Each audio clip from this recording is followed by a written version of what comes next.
신종 코로나 바이러스 감염병으로 인한 올해 1분기 충북도 내 대면 서비스업 매출 손실 추산액이 720억 9천만 원에 달할 것이란 연구 결과가 나왔습니다. 정초시 충북연구원장은 20일 오후 도청 기자회견장에서 2018년 전국 기업 조사 결과 중 충북 서비스업이 차지하는 비율을 2015년 대유행했던 메르스 사태 때 대면 서비스업 위축으로 인한 경제 손실액과 비교해 이 같은 결과를 추산 발표했습니다. 저희들이 분석한 내용은 그렇습니다. 일단 코로나 바이러스의 특징이 사람과 사람의 대면 접촉을 통해서 전염이 되기 때문에 대면 접촉하는 서비스업에 크게 타격을 받을 거다라고 예상을 해서 대면 접촉 서비스업을 중심으로 분석을 했다는 것을 미리 말씀드리겠습니다. 이 대면 접촉 서비스라고 하면은 음식업, 숙박업, 도소매업, 오락, 스포츠 문화업, 이런 관광, 레저 관련된 이런 산업이 대면 접촉 서비스를 되겠습니다. 이것이 실제적으로 소비심리 위축에 따라서 크게 타격을 받았고, 반면에 이것을 이제 대체해 줄 수 있는 온라인 쇼핑이라든지 택배, 바이오제약, 게임 등 이런 분야는 오히려 좀 반사이익을 얻고 있는 실체라고 봅니다. 그래서 저희들이 이걸 분석할 때 일단 대면 접촉 그 서비스가 피해가 얼마 될 건가라는 걸 분석할 때 예상을 그러니까 1분기, 그러니까 3달 정도가 이 코로나 바이러스의 지속 기간이 될 거다라고 이렇게 가정을 했습니다.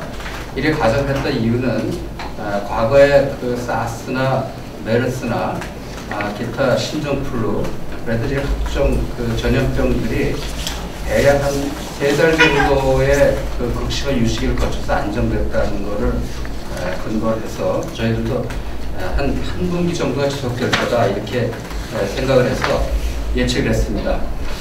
예측 방법은 이렇습니다. 2018년 기준으로 전 산업 우리 이 매출액이 서비스 매출액이 195조였습니다. 이 중에서 아까 말씀드린 대면 서비스업이 매출액이 28조 3조 원인데 이 중에서 1분기의 평균 매출액이 7.606조 원이었습니다. 그러니까 7조 원 정도의 평균 매출액이 있었는데 이게 그 코로나 바이러스로 인해서 어느 정도의 손실이 될까 하는 것을 가장 가까운 그 메르스 때의 손실률을 계산을 했습니다.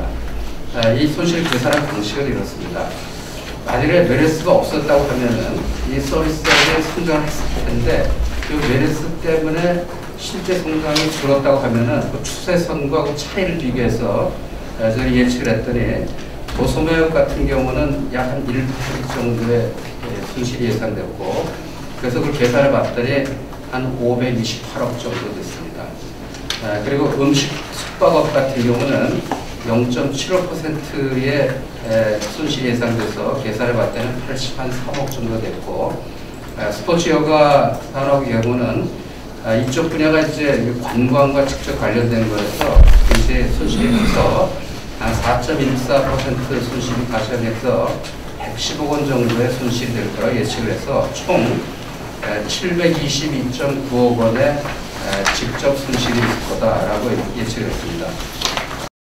정 원장은 중국 관광객 감소와 경제 주체들의 외부 활동 자제 경향 확산, 소비 심리 저하로 인한 관광 레저, 숙박업, 도소매업, 오락 스포츠 문화 산업이 직접적인 타격을 입을 것으로 전망했습니다. 반면 생활 필수재, 온라인 쇼핑, 택배, 바이오 제약, 게임 등의 선호도가 증가하는 반사이익으로 일부 경제 손실이 상쇄될 수 있다고 봤습니다. 또 단기에 코로나19 유행 사태가 종료될 경우 리커버리 과정을 통해 손실 복원 효과를 기대할 수 있지만 장기화될 경우 제조업 등 산업 전반에 위기를 가져올 수 있다고 우려했습니다. 특히 중국의 경제 성장률이 1%포인트 하락할 때 충북의 수출은 0.62%포인트 하락해 장기적으로 신남방 또는 신북방 시장 개척 등 수출국가 다변화로 대중국 의존도를 낮춰야 한다고 제언했습니다. 지금 저희가 분석한 것은 대면 접촉 서비스에 의한 직접적인 피해만 이렇게 예측을 한 거지만 이게 좀 더 장기화될 조짐이 생기고 그러면은 이 제조업의 가치 사슬을 가지고 저희들이 다시 한번 분석을 해서 발표를 해드리도록 하겠습니다. 청 원장은 이미 충북도가 TF팀을 꾸려 신용보증재단을 통한 지역기업들의 저리자금 대출 등 운영자금 지원에 나섰지만 사태 장기화에 대비한 효율적 대응을 위해 대내외적 충격에 민감하게 반응할 가능성이 높은 산업군 및 기업에 대한 데이터베이스를 구축해야 한다고 말했습니다. 이어 그는 특정 국가에 대한 의존도가 높을 경우 충격이 증폭될 수 있는 만큼 지역 내 산업 간 부품 수급의 선순환 생태계를 활성화하는 동시에 주요 산업 및 품목별 판로 대체 적정 지역에 대한 분석을 통해 시장 다변화 및 중국 의존도를 낮춰야 한다고 강조했습니다. 충북 메이커스 TV 경철수입니다.